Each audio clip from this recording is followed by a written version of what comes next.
Well, the easy two examples in terms of the primitive brain is the primitive brain is non-verbal. So all of our language functionality is processed in the neocortex, as you say, that kind of top layer that sits over our older, or our sort of reptilian brain, as we often call it, or the limbic system. So yes, if we want to market to that part of the brain, this is where things like clever use of images come in really effectively.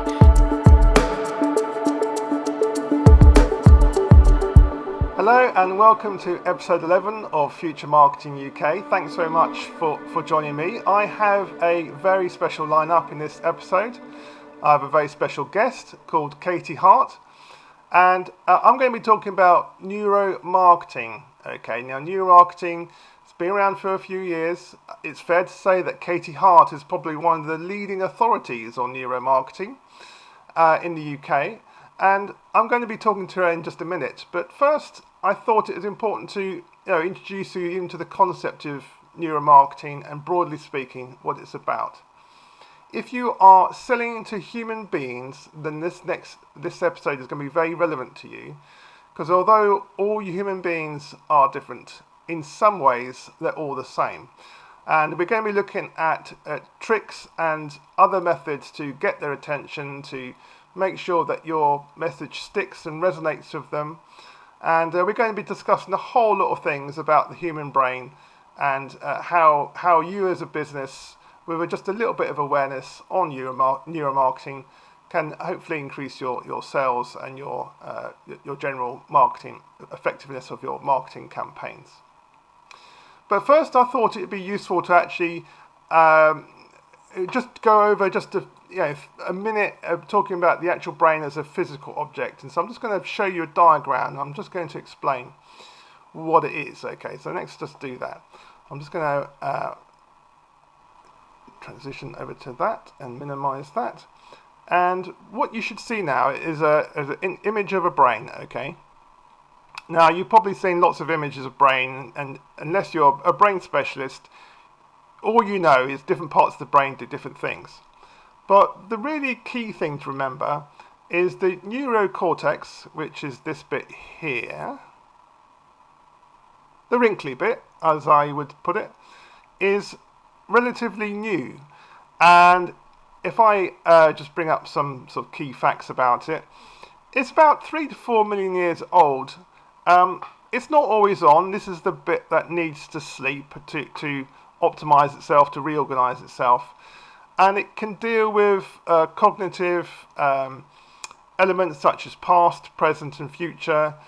It uses more energy to run. So if you didn't need this, this would be an energy overhead. But in societies where social interaction is important and other things, so it is well worth its weight in energy. And then if we look at the what's known as the reptilian brain, I'll use a different colour. The reptilian brain is really the rest of the brain, this bit here. And this is the bit that's about 500 million years old. Okay, it only really deals with the present. It's got no concept of past or future. It is the bit of the brain that basically keeps you alive, helps you get food, stops you being eaten, and finds a way to obviously keep the species going. It's very fast, but limited in what it can do, and it's always on. Okay, now how you use your marketing messages will either resonate and stimulate this part of the brain or this part of the brain. But remember, this is much faster.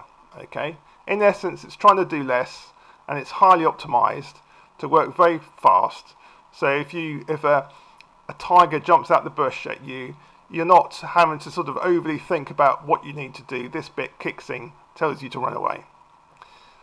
So that's really what we're going to be talking about. We're going to talk about the neural cortex, the modern brain. It's this bit, and when we're talking about the reptilian brain, it's this bit. Okay. Right, let's just get back to me. Right, so in essence, you can still think of this in terms of the SWOT analysis.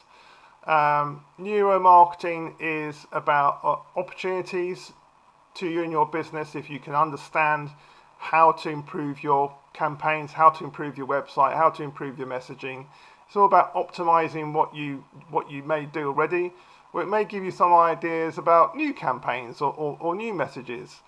So it is an opportunity. It's not really a threat, other than the fact that your competitors could grasp this concept and implement it quicker than you and may have a slight edge in their advertising and marketing. So that's the only threat. But generally speaking, this is an opportunity for you to after this episode, if you feel sufficiently motivated to do so, then obviously read more about it.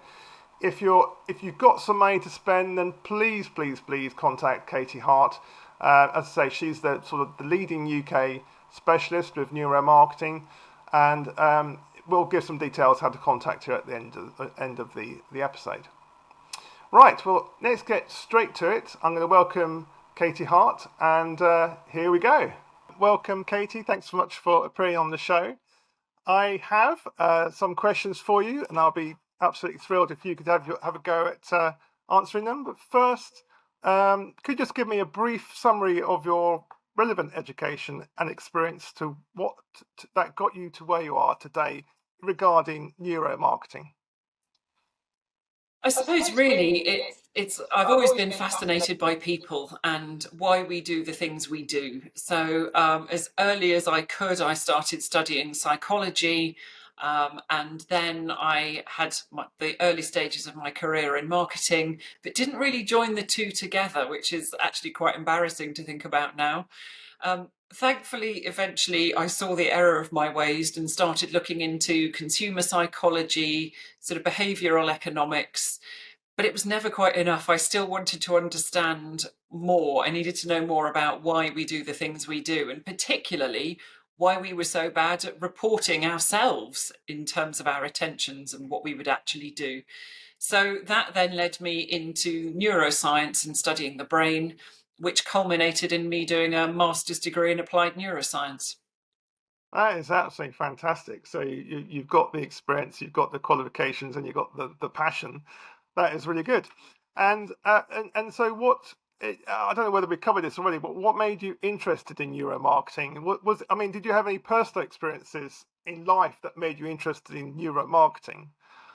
It wasn't so much the personal experiences. It was more sort of frustrations with not being able to deliver the service that I wanted to my marketing clients. So we would diligently do research, we would deliver what I felt were really exciting, fabulous campaigns, and yet we weren't quite getting the traction that we were led to expect.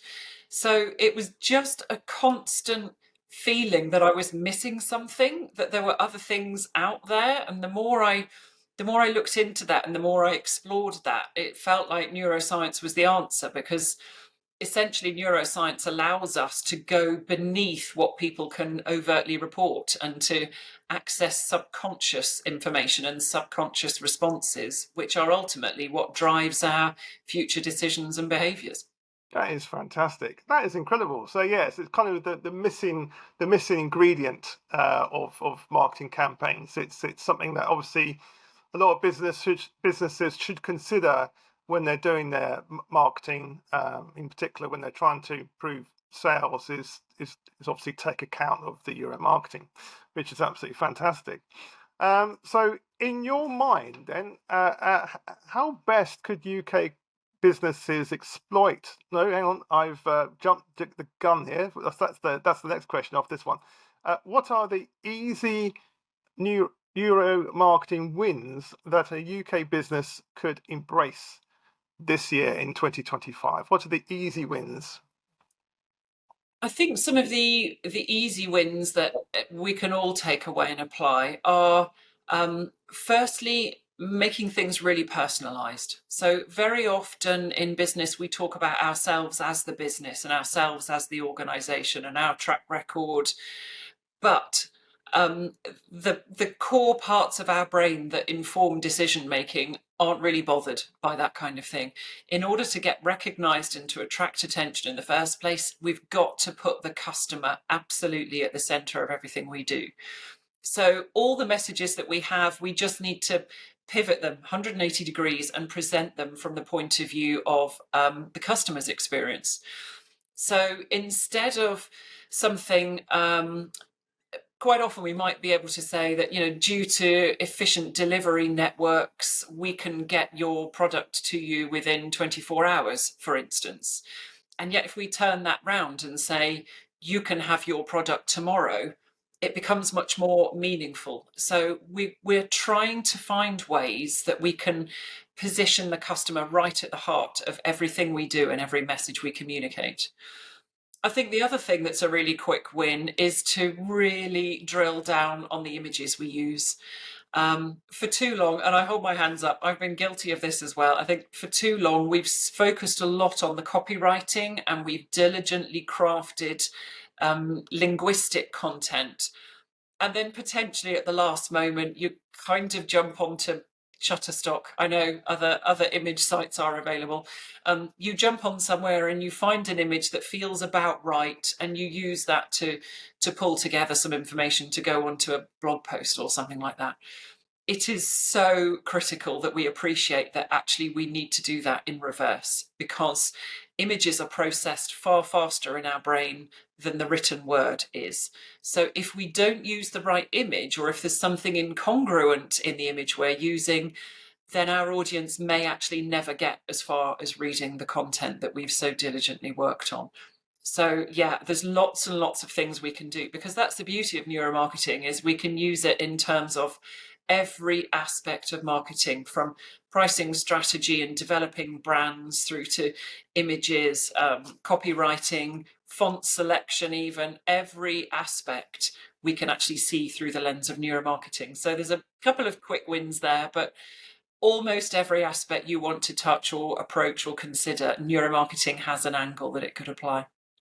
Yeah, no, that's a very good point. So really, if I can summarize that briefly, when companies look at their messaging to their potential customers, there should be a lot less I and we in that copy, and a lot more sort of you. So that's really that's an easy one to do. And in terms of images, obviously the image should tend to come first, and should be relevant and authentic, and really conveying the right message, not the wrong one, which can be achieved if you're in a rush and you're just going on the, say, a stock of library images, and you just Yep, pick one that sort of half fits the narrative. It's obviously important to choose one as close as possible to what you're absolutely. saying. And And that, particularly if you've got people in it, because we are very, very good at reading minute facial expressions. And if there's something in somebody's face that doesn't convey that same really strong positive message, we actually pick up on it subconsciously. So, for instance, if you've got you might have a headshot that you're sending out with a press release or something like that, or a headshot of a new appointment that you want to use on social media. If the person isn't comfortable with having their photo taken, or if they're in a very staged stance where they don't feel comfortable, it comes across. And we are so adept at picking up those tiny cues that we will look at that image and think, oh, they're not very comfortable. And we don't stop to logically, rationally think through why. We just go away with an impression of, oh, they're not very comfortable. And that starts to then align with our impression of that organization or that brand. So yeah, we need to be trebly careful if we're using images that involve human faces. mm, that's a good point. So really, to summarize what you're saying there is, if you're not sure whether an image with people in it is conveying the right message, then maybe test it against another member of your staff where you work. Just say, does this image, is this going to sort of go well? Are the people looking fake? I'm I'm aware of obviously different people's variabilities of um, of how they can gauge whether something is right in terms of image. Some people are better than others at sort of gauging whether the image is correct. So if you're not sure, or if it's something that you have a particular weakness at, you can always ask other people to check that image. I, for one, have always been drawn to using images of genuinely happy, smiling people, if appropriate, because that always seems to do quite well. Yeah, the key is in the word genuine. Yeah, authentic and genuine. Yeah, Yeah, absolutely. that's right. Okay, that's really good. That's good. So okay, so we've got that, and now really to extend that, then, how, in your mind, how best could UK companies exploit the interplay between AI and neuro marketing over the next 5 years? Now, I'll just elaborate on that question. So, obviously, AI has the capability already of, you type in something like, what's the best advert I could do for generating this kind of interest to this group of people, and AI will give it a good go, either with a generated image or some copy, and it may or may not be using neuro marketing, mythology and techniques into that. But over the next 5 years, how do you see sort of AI using sort of neuro marketing as part of its campaign generating algorithms? Do you think that's going to be a thing in the next 5 years? I think I mean, yes, everything's going to be a thing in terms of AI, isn't it? I think firstly we need to be aware of where the AI is getting its information from at the moment, and there is not a huge amount of really practical, tangible information that it can source, because a lot of the research, a lot of the work that's being done in neuromarketing is remaining the intellectual property of the people who've commissioned the research in the first place. So we have to be aware that some of the source information that AI uses is quite generic at the moment. So yes, it's available, but I think that's only going to improve as more of that kind of source data becomes relevant and becomes available. I think it will get better. There are some areas where it's already quite good, and these are things like predicting eye tracking, so generating predictive heat maps of where people's gaze will fall and where their gaze will stay on a given piece of content. And there are some really good AI predictive tools that we can use that can save literally tens of thousands of pounds in terms of research to predict where people are likely to see and what they're likely to notice from a piece of work. So that is definitely already existing. So I think at the moment, yes, there are a few places where it really comes into its own and it's providing a huge amount of valuable content. Obviously, for those of us doing the research, it has a different function in terms of helping the sort of data analysis and all that side, but that doesn't benefit individual businesses yet at this stage. But my hope is that as more becomes publicly available and the source information that the AI uses is obviously building, then it's going to become much more useful and much more beneficial for businesses of all sizes, all sectors, and make it something that's very much accessible to all, because it shouldn't be the domain of the large corporates with the big budgets. It's for all of us to really benefit from applying these insights. Yeah, that's fascinating. So obviously, what drives AI is its access to, as you said, data sets, studies, scientific research, as well as practical applications of how neuromarketing can be used. So I see no particular barrier for that. I mean, as you say, AI is just going to get better. It's going to, probably, as time goes on, have more and more access to these things. And so it sounds very accessible to UK businesses to use AI in conjunction with their campaigns to sort of tap, whether they kind of recognize it or not, the neuro marketing science that goes behind it. So, and of course, a small business could, in their AI sort of search, they could even use the phrase, use everything you know about neuro marketing to generate me a a media post that's going to attract this particular audience to my products and services. That's Yeah. a really good sort of takeaway. Okay. Obviously, now with any kind of new technology combined with, I would say, a developing science of neuromarketing, do you think there should be a code of conduct when it comes to business exploiting neuro marketing in the near future? And do other regulations or laws already cover any nefarious marketing campaigns? So, in other words, is there anything that keeps you awake at night that you think, hang on, companies could use this for nefarious purposes? If I was a baker on a high street, I might want to double my sales by using some really exploitive mental neuromarketing technique to make people walking past hungry. So, in other words, should there be a code of conduct, and if not, is it already covered by existing regulations and laws? Great question. Essentially, no, there's nothing that keeps me awake at night. We are all, as marketers, trying to get people in off the street into the bakers anyway. And so we are already using, lots of tools in our toolkit to try and make our products as appealing as we can to the people as they're walking past. Neuromarketing doesn't do anything over and above that, but it just adds more tools to the toolbox. So we haven't got a buy button in the brain that we can push that makes somebody want something they didn't initially want in the first place. But what we can do is learn more about how we can construct things, how we can capture people's attention, how we can convey messages in really succinct ways which enable that consumer to make a decision. We can't necessarily change the outcome of that decision. So no, there's nothing at the moment that I'm that concerned about.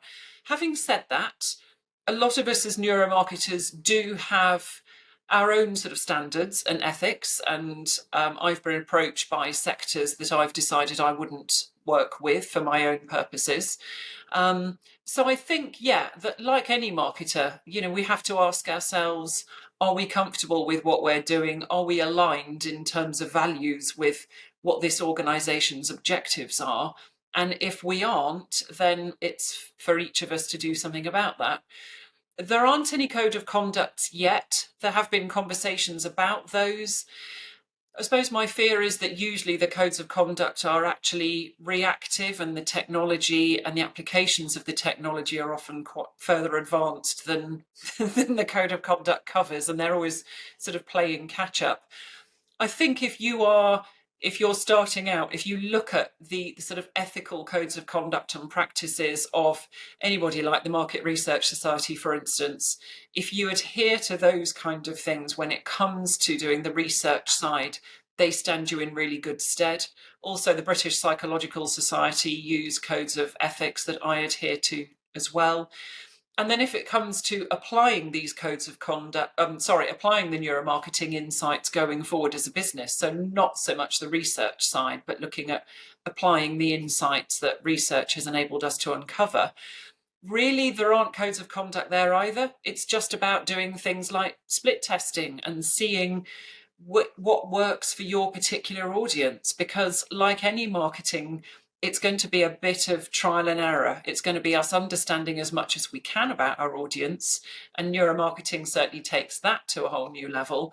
But once we've got that understanding, it's a case of tweaking it, making the amends, adapting it, and seeing what really is going to have the strongest connection and really resonate with your own particular audience. Yes, I mean that's. Thank you very much for that answer. That really sort of. It sounds like there's nothing to particularly worry about. I mean, I'm a chartered marketeer, so I'm sort of covered by general codes of conduct by the Chartered Institute of Marketing. And those are more sort of principles based. They're not explicit for any kind of technology platform. They're not explicit for any kind of buzzword. It's sort of general principles. So a lot of businesses have chartered marketeers working in them. So I guess from a professional association point of view, there's quite a lot there that covers anything too nefarious or outrageous.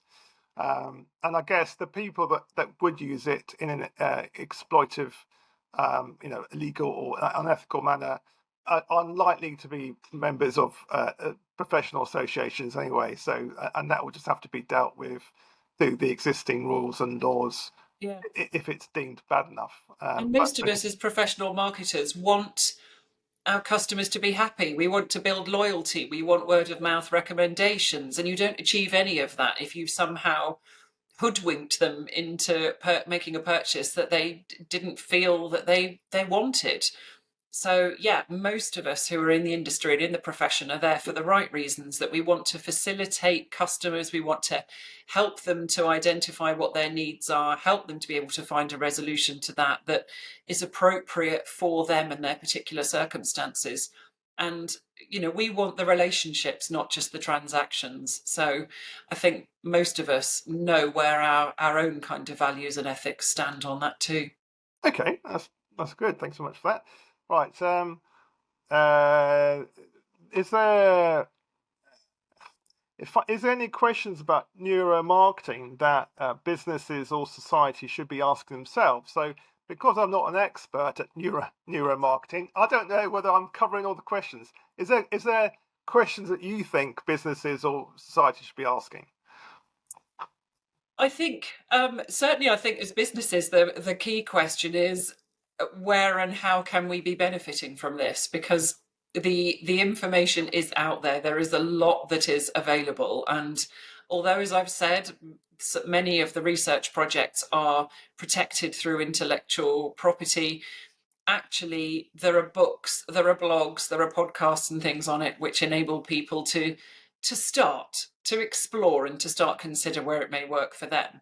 So yes, there are definitely things that businesses can be asking. I think in terms of society, I'm hoping that what we can end up with and what we can achieve through neuromarketing is less wastage. I mean, we've got the technology now where we can be much more specific and intentional with the algorithms and with who sees what within our potential audiences. So I'm really hoping that for society, we can actually be more direct in terms of making sure people see what content they have selected or they've identified is relevant to them. And I think that's going to hold a lot of potential in terms of removing some of what we all think of as being sort of noise or clutter in the background. Yes, there are lots of areas where it's being used already. There's loads of examples of it, which I'm sure all of us are engaging with on a daily basis, definitely a weekly basis as we go about our normal everyday duties and tasks. So it's out there. It's already a thing. It's already happening. Hopefully none of us feel violated by that or sort of upset by that, but can actually see the benefit of realizing that at the end of all this technology and all this research and all the AI and all the algorithms, we've got a human brain. And that human brain is a very busy brain, most of us these days, and we are trying to make decisions. We're trying to navigate our way through this thing called life. And the more that we can support that and present information in a way which that brain can engage with easily and use to make decisions which it's got confidence in and doesn't have to stress about, then I think it's going to be much more beneficial for all of us, and that's businesses and society too. That's absolutely fascinating. So I think the takeaway there is you can use neuromarketing as a sort of another form of segmentation. You can take account of, how different groups of people would be receptive to messages, but at the same time, recognize that all your audience have one thing in common, and that's they all have a human brain inside them. So that's absolutely fascinating. Okay, that's really good. And on that, I mean, I feel like I've got time for an additional question because I remember I listened to one of your presentations about a year ago, and what fascinated me is that you've got these two parts of your brain, to very crudely put it, and that's sort of the primitive brain, and then this neural cortex, which has only been around for is it 5 million years or? Yeah, 3 or 4, but yeah, Yeah. I'll let you have that. So you've got the inner brain is kind of there, and it's very fast, but it's very limited in its cognitive abilities. Whilst the neural cortex, the curly bit that you see, if you picture a brain, that's the sort of the outer bit. It is, yeah. That is responsible for cognitive processes like recognizing yesterday and tomorrow, and Yep. the deeper thinking. And yet that's not so fast, and it uses a lot of energy as well. So it's a, to use a slight pun, it's a bit of an energy overhead. It is. You've only got Yep. it because it's useful and it saves your life and stuff like that. But it takes a lot of power, a lot of energy from your body. So in terms of marketing, then, can you give me 2 examples where you can market to the primitive brain, and 2 examples where you can market to the neurocortex, the very modern brain? Um, well, the easy 2 examples in terms of the primitive brain is the primitive brain is non-verbal. So all of our language functionality is processed in the neocortex, as you say, that kind of top layer that sits over our older, or our sort of reptilian brain, as we often call it, or the limbic system. So yes, if we want to market to that part of the brain, this is where things like clever use of images come in really effectively. Because again, that part of our brain is one that is naturally used to processing information about its environment and making very, very quick assessments about whether everything is safe, or whether something coming towards me is a threat, whether it's even moving. How do we detect movement and perceive movement? And this is the part of our brain that can very quickly determine faces. So this is the part that naturally is looking for faces and then reads those emotions and expressions on faces. So yes, if we want to talk to or communicate with that part of our brain when we're marketing, images are going to be the quickest way that we can do that. So, sorry, just to carry on with that. So, do other senses like smell and sound, are they also processed by the inner brain as well? Yeah, Yeah. smell is a really interesting one, actually. Glad you picked up on that, because smell is processed slightly differently to the other 4 senses, in that it bypasses an area called the thalamus, and most other senses get directed towards it and then they are redistributed out and processed, whereas smell isn't. And so, smell, we very quickly recognize, we very quickly pick up on that sense of smell, and we quite often know if it's familiar to us or not, but it takes us longer to actually identify what it is. So I don't know if you've had those experiences where you smell something and you think, oh gosh, it reminds me of, oh, what is it? What is it? And it takes you that bit longer to identify actually the label for it, or the person that perhaps it reminds you of. And that's because smell is kind of fast tracked, so it cuts through and it gives you a really strong emotional response before you then have a chance to try and reconnect it and process it fully. Okay, So yeah. so the smell isn't the quickest thing. Your images are, but if we, for this theoretical baker that we have in the high street, one of the things they could do is blow out the nice fumes of cooking bread out in the high street rather than up out their roof, Yeah. as that is something that can trigger people to go, well, actually, I really fancy a sausage roll or something like that. Yeah. So that's actually really useful. Supermarkets have been doing it for decades, haven't they? Where they pump the smell of fresh bread, particularly when you walk in, Yeah. you get hit with that smell. Even if they didn't, before they had bakeries in store, they would still hit you with that smell of fresh bread, because it stimulates your appetite and it makes you think everything's wonderful and homely and wholesome. And if that doesn't work, there's usually a big aisle full of flowers as well. Yeah, absolutely. Right. Everything's fresh. And some of them even sort of mist it, don't they? They spray things over it. So they're, yeah, quite an assault on our senses.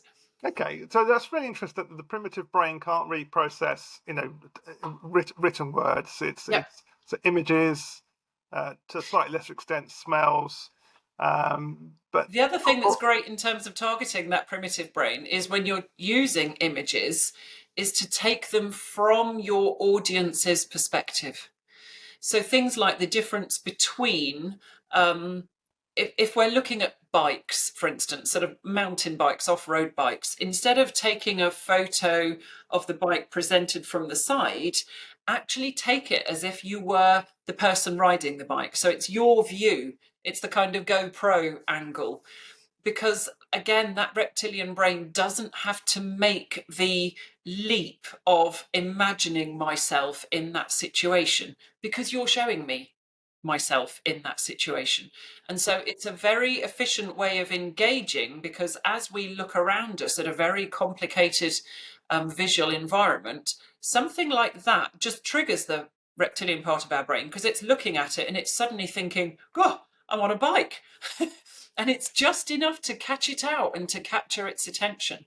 So there are devices that we can use that just feature that degree of, again, putting your customer right in the middle of it and taking the photograph from their perspective. It's how they will see things that makes it easy for that reptilian brain to translate and then decide whether that is beneficial information or not. That's a superb top tip. That is that's gold. That's really interesting, and that's something I didn't know. That's something because if from a manufacturer or retailer's point of view, you just want to take a picture of a bike side on, you know, and that's no, you don't necessarily think of having it from the rider's perspective. That's really useful. And then again, so that those are sort of two examples to the reptilian brain, and then really to give me two examples of how to market to the neurocortex then. Um, if we're promoting to the neocortex, then it is much more about, we can trigger things like curiosity.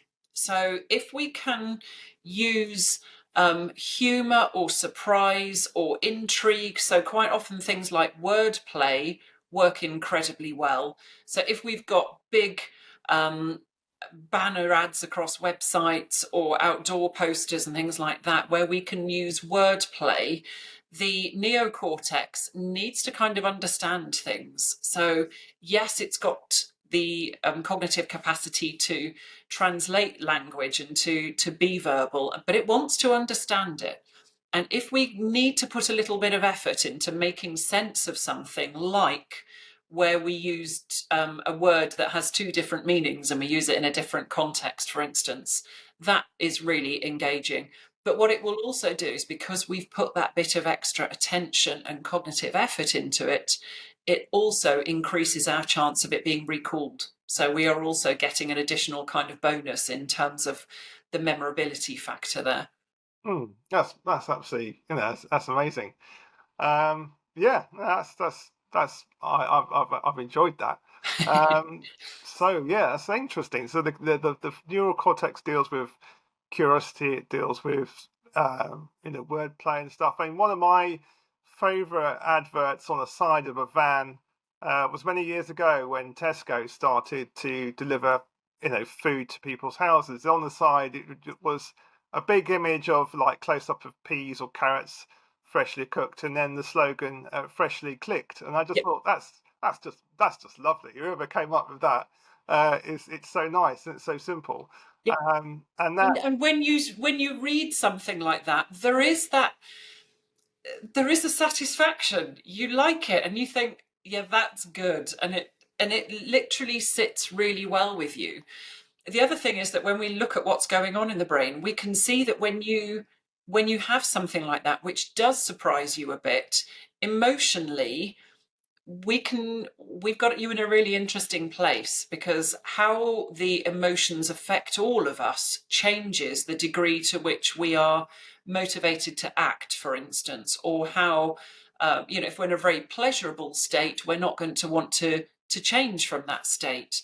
But we might feel, if we're feeling really sad, then actually we might be feeling really hopeless and though everything is out of our control. So we look at all different aspects within emotions, and they guide us in terms of how we can create content to sort of empower the person who's feeling that emotion. But when you get something like that, which has that surprise to it and that wonderful rote moment where you do a kind of wry smile and you think, oh yeah, that's good, I like that, it's almost like you're a blank canvas. It's almost like everything just pauses for a split second. And it's a very it's almost like a reset position that we can create. So whatever was going on in your day, if you were really angry or tense or something, when you see that, it's just literally a pause, and they are very precious to create in terms of marketing. When we know we've achieved some content which delivers that, we are onto a very good thing. Yes, I mean, I know exactly what you mean. That does take a bit mixture of just creative genius and luck, doesn't it? So yes, if you can aspire to make your campaign or advert to help somebody reset in a good way, that's very useful. One of my examples of where that works for me is a Specsavers advert that came out a couple of years ago, and the Specsavers adverts are all good because they have this commonality of should have gone to Specsavers, and there's some sort of catastrophe or issue that somebody has had by not having good seeing. But there's one particular advert where somebody had actually used a chainsaw to chop down all the telegraph poles as opposed to trees that lined the road. And that sort of what that for me was a reset moment. I thought, yes, I'm in the company of some creative geniuses that came up with that particular one.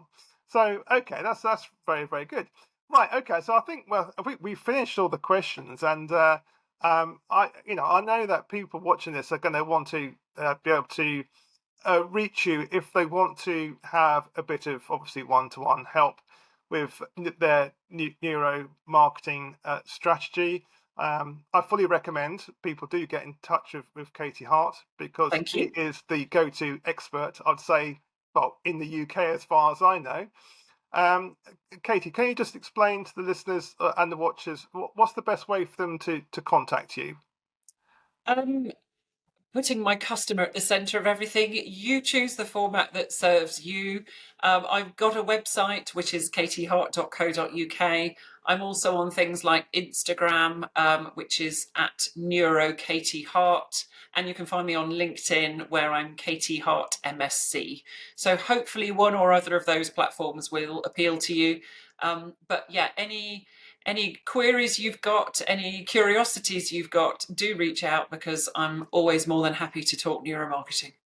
That's great stuff. So living, preaching what you. So what's the phrase? Doing what you preach. You're making Yeah. it. You're giving the person the choice how to contact you. I'll put those links into the video as well, so people can click Thank on you. those links as well. That's really great to hear. So the takeaways, I suppose, from what we've discussed is obviously, you know, give your customer a number of different choices how they can contact you. Really make sure the images you're using are not going to brush them up the wrong way and are authentic and mirror the message you're trying to get across. If you're trying to get across to somebody a very quick message, then obviously consider reaching to their reptilian brain, as that's a lot faster and somewhat more subconscious. So if you're a baker and you don't output your lovely fresh smells out in the high street, then consider that. If you're somebody who's able to, repurpose images and try to make those images really work by having them first of all, before the text rather than after the text, so the reptilian brain can get the initial interest. And if you're really interested in reaching out to people in a maybe more cognitive manner, then obviously something slightly humorous or um, uh, something that basically helps them reset, or something that makes them curious. Wordplay. Just think of the Tesco's advert, freshly clicked, and and also you can look at adverts and stuff that have really uh, resonated with yourself, and look to see whether you can adapt them for your own products and services without like blatantly copying them. So you still need to be creative. So that is it for this segment. Thanks very much, Katie, for all your answers. I've learned a lot in this episode. So thank you very much again. You're And very welcome. Thanks for having me on. yeah, no, it's a pleasure. Right. Well, good luck for all your endeavours, and I shall see you around. Look forward to it. Many thanks. Okay. Bye bye. Wow, that was good, wasn't it? I hope you enjoyed that interview with Katie Hart. I certainly did. And yeah, so if you've got any kind of further questions about neuromarketing, then please obviously reach out to her directly. If you feel that you understand everything you need to do, but you just don't have the time to implement these ideas, and obviously contact me at my marketing debt. And it's a really important field, neuromarketing. I think it has a long way to go, and I think many small businesses in the UK would benefit from even just implementing one or two of the sort of takeaways that Katie Hart can provide. And I do urge you to visit her website for more information. That sort of wraps up this episode. Next week we're going to be having a deep dive in customer perception, and really reframing how the customer sees you, and making sure that you're resonating with their needs, and not sort of necessarily forcing your concepts and your brands down their throats, as it were. You're looking to resonate with what they want and the questions they want answered. So that's going to be next week, and really that's it for this episode. Obviously, if you like and subscribe, then please like this episode and subscribe to Future Marketing UK's channel. And yeah, I'll see you next week. Thanks very much for listening and watching. Goodbye.